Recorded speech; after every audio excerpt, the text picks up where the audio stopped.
हाथे तो का भई लइका एगो आइल रहे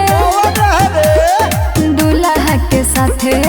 अच्छा हम पे लाइन रहे मारत बेरी बेरी किस झरत भैया देख ले बहुत बुरा भइल। हमरे चक्कर में बिच जाए माल को ओ तो पटक पटक के थोड़ा गइल। हमरे चक्कर में बिच जाए माल को ओ तो पटक पटक के थोड़ा गइल।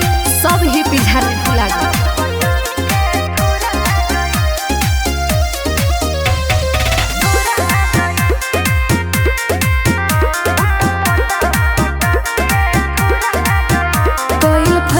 सब कर बिगड़िए गई सारा नासा मोहब्बत के उतरिए गई।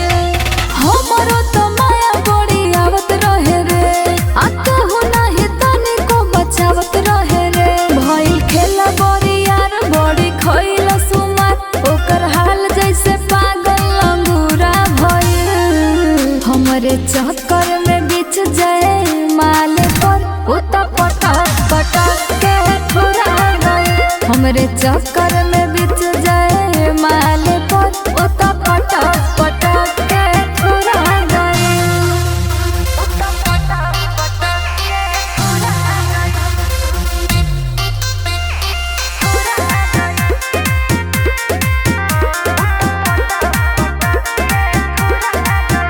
बनल मजनू के नाना ओकर छूट गइल रे दोनों हाथ आ गोड़ ओकर टूट गइल रे।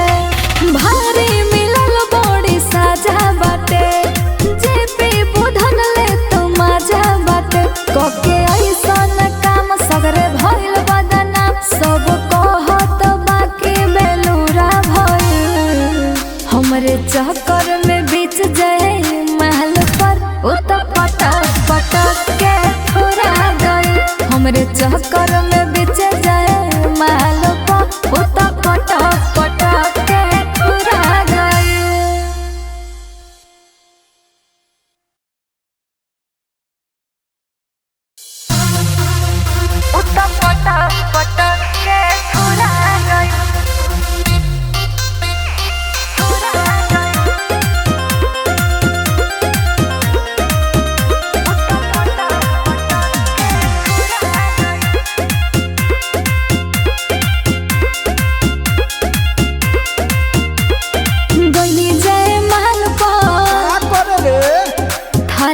के हाथे तो का भई लइका एगो आइल रहे दूल्हा के साथे। अच्छा हम पे लाइन रहे मारत बेरी बेरी किस झरत भैया देख ले बहुत बुरा भइल। हमरे चक्कर में बिच जाए माल को ओ तो पटक पटक के थोड़ा गइल। हमरे चक्कर में बिच जाए माल ओ तो पटक पटक के थोड़ा गइल। सब ही पिझारे लगा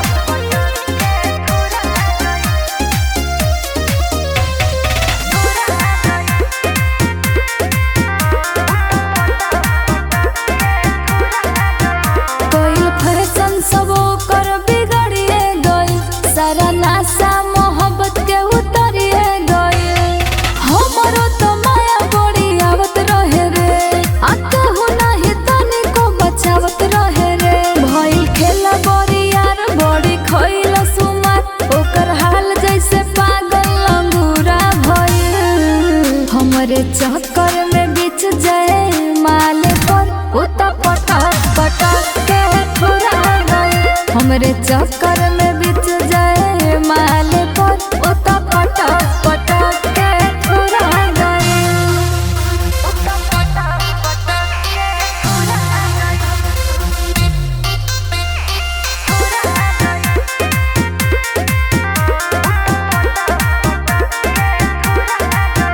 बनल मजनू के नाना ओकर छूट गइल रे दोनों हाथ आ गोड़ ओकर टूट गइल रे। भारी मिलल बड़ी साजा बाटे जे पे बुधन ले तो मजा बाटे कके ऐसन काम सगरे भइल बदना सब कहत बाकी बेलूरा तोहरे चक्कर